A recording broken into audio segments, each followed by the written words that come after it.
Fala pessoal, tudo bem com vocês? A gente está no mais um episódio do podcast Alma Digital, tá? Não sei se é o sexto ou o sétimo já me perdi, mas no texto vai estar o nome certo, né, o número certo do podcast.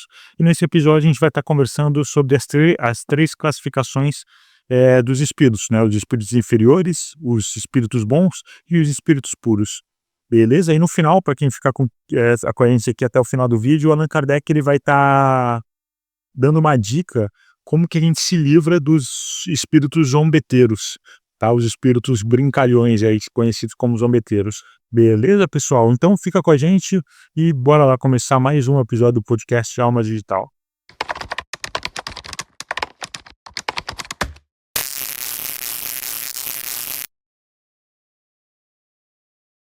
Existe alguma hierarquia entre os espíritos ou são todos iguais?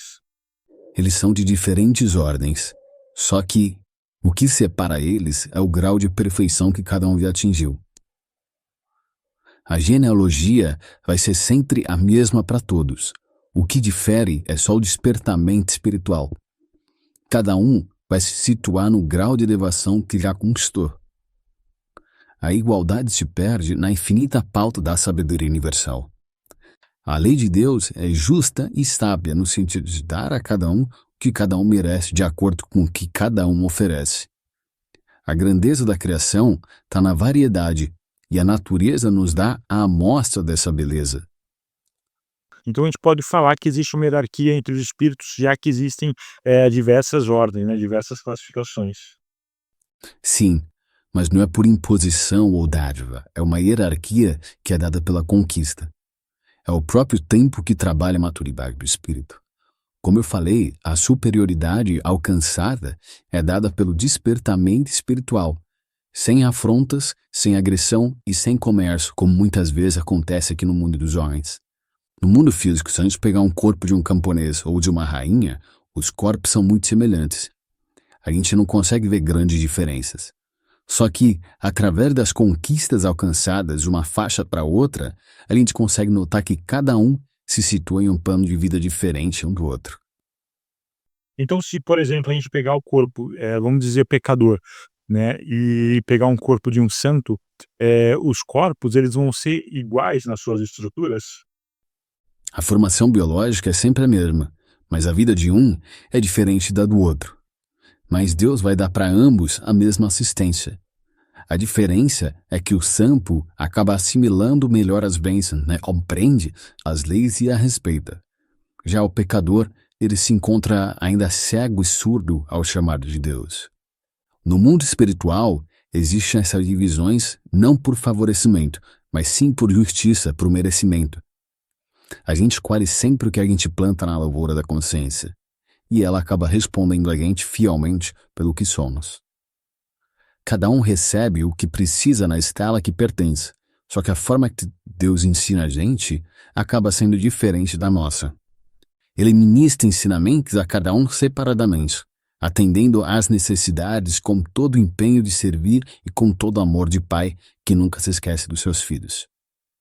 A gente muitas vezes acaba sendo rebelde e custa para entender as lições. Até que a dor aparece, né, para mostrar para a gente com mais energia o caminho do aprendizado. A Terra agora está passando por uma fase dolorosa. Agora é um fechamento de um ciclo onde duras provas individuais e coletivas vêm surgindo. É preciso fazer uma limpeza kármica, e a essa hora não existe mais outro recurso a não ser a dor, em formas variáveis, para poder despertar o coração da humanidade para o amor. Existe um número determinado de ordem ou de grau de perfeição entre os espíritos? Não, o número de ordens é ilimitado. Não existe uma linha que determine uma barreira entre essas ordens. Mas se a gente considerar as características gerais, a gente pode simplificar em 3 ordens principais. A primeira ordem seria de espíritos puros, onde os espíritos já alcançaram a perfeição. Mas lembrando que a gente chama de espíritos puros ou espíritos perfeitos, só que eles são perfeitos diante do homem e não diante de Deus. Os de segunda ordem são os que já chegaram no meio da escala, onde o desejo de fazer o bem é a preocupação deles. E os de último grau são os que ainda estão na parte inferior da escala. Esses são os espíritos imperfeitos.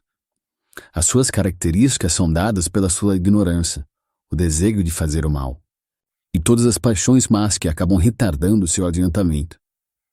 Mas é muito difícil da gente traçar uma escala evolutiva para eles, tanto de espíritos desencarnados como dos encarnados, porque não existe uma linha que consiga separar essas escalas.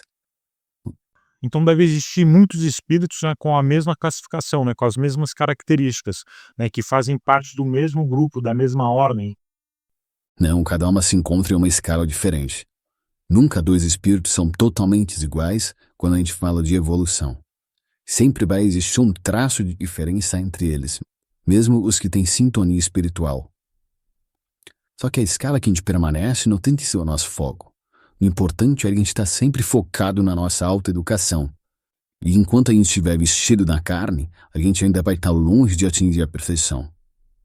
E a classe que a gente pertence não vai interessar muito. O que o Cristo nos ensina é trabalhar dentro do nosso mundo íntimo. E se a gente quer saber em qual classe a gente pertence, a gente pode analisar a nós mesmos e não a outros. Os espíritos que pertencem à segunda ordem têm só o desejo de fazer o bem ou ele também consegue praticar? Vai depender do grau da sua perfeição. Enquanto uns têm a ciência, outros têm a sabedoria e a bondade, mas todos ainda têm provas para se submeter. Essa segunda ordem pertence a uma variedade de categorias, mas na escala geral estão todos na média. Mas essa média ainda ocupa uma extensão imensurável. O que eles vão ter em comum é que todos vão ter tendências para o bem e se esforçar para melhorar. E é dentro desse esforço comum que eles vão alcançando a sua liberdade, que é a posição onde se encontram os espíritos puros. Leva muito tempo, né, desde que a gente atinge a razão até a gente conseguir atingir a nossa libertação espiritual? Levando em conta a vida infinita da imortalidade da alma, a gente diz que o espírito leva um tempo incontável na cronologia dos homens para que a gente consiga chegar na perfeição. Os espíritos bons, mesmo cheios de boas vontades, ainda precisam passar por determinadas provas, que é o passado ainda ligado ao presente por fardos que ainda não foram descarregados, mas que um dia vão ser. Quem se encontra nas escalas dos bons espíritos já estão na metade do caminho. Isso já é uma grande vantagem, porque onde a gente gasta o maior tempo é no nosso estado de inferioridade.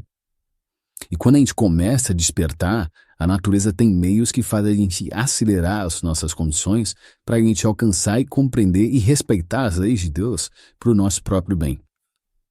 Uma alma só atinge a perfeição quando conhece todas as coisas referentes ao amor e à sabedoria, dominando todas as emoções de onde elas vêm surgindo.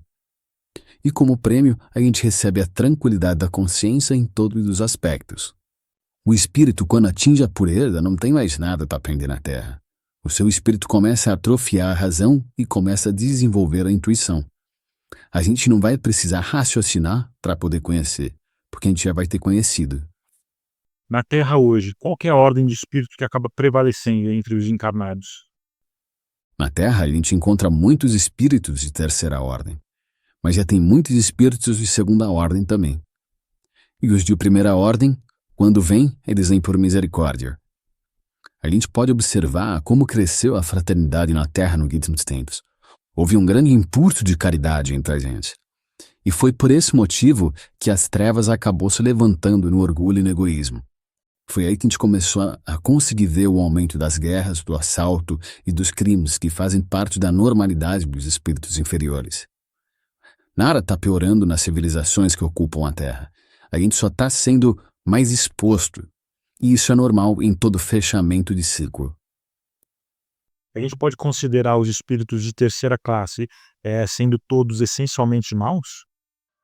Não, alguns não fazem nem mal e nem o bem. Já outros se divertem com o mal e ficam satisfeitos quando encontram ocasiões para poder praticar. Dentro dessa terceira ordem, a gente encontra também espíritos que a gente chama de levianos ou tolos, que são mais desordeiros do que malignos.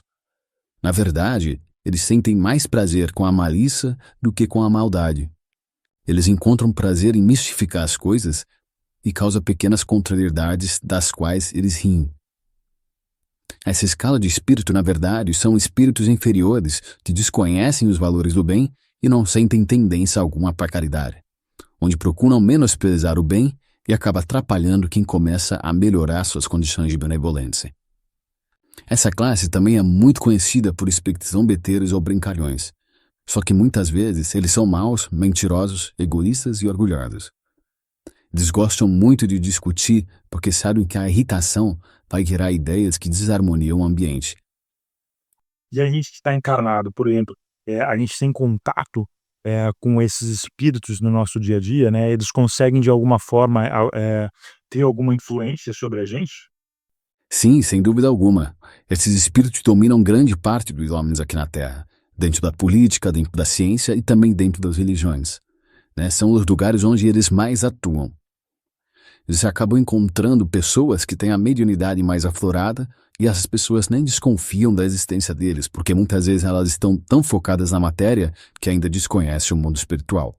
Infelizmente, a gente encontra muitos deles dentro das organizações de caridade e dentro dos nossos lares, onde existe muita discórdia e separações. E é por isso que o Espiritismo indica muito o estudo do Evangelho no lar, né, semanalmente dentro dos lares, para poder desativar essas falanges de espíritos inferiores e educá-las. E o que que a gente pode fazer para evitar isso, né? Você falou, sobre o evangelho no lar, só que tem muita gente, que acaba não sendo espírita, né, e não vai praticar o evangelho no lar. E às vezes, nem sabe o que que significa o evangelho no lar em si. Existe algo mais que a gente possa estar fazendo, né, para poder evitar essa obsessão, né, no nosso dia a dia mesmo? O maior remédio contra essas entidades é a educação individual. Cada espírito encarnado e desencarnado deve praticar a autoeducação, evitando entrar em sintonia com essas entidades. Em outras palavras, é viver o Evangelho e não só pregar, como a gente vê muitas vezes. Os nossos pensamentos podem ser um mínimo de espíritos inferiores. Então, os que querem ser enganados acabam alimentando esses sentimentos inferiores. Por isso que Jesus disse, orai e vigiai. O quadro da Terra é algo crítico quando a gente fala sobre ambiente inferior. Só que cabe aos que já atingiram a segunda ordem, que já despertaram para o bem comum, fazer parte com os que saíram para semear com Jesus, sem reclamar, sem exigir e sem blasfemar.